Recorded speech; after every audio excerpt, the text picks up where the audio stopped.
వాళ్ళకి కండక్టర్షిప్ రాదు, మనీ ఉన్న వాళ్ళకి వస్తుంది.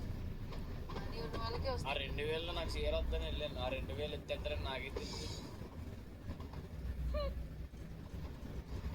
అయ్యో అది కాకుండా సంజన గారు బిఫోర్ నేను ఎలిమినేట్ అయిన నామినేషన్లో ఉన్నప్పుడు నా గురించి పాజిటివ్గా ప్రే చేయడం కానీ, ఆ సేవ్ చేయమని మాధురి గారిని అడగడం కానీ నాకు నచ్చింది.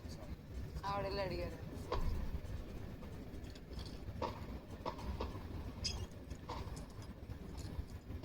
ఏంటన్నా నువ్వు రమ్మన్నా కదా బ్లూ టీమ్కి, కూర్చుంటే సోడాలు తాగేవాడు కదా.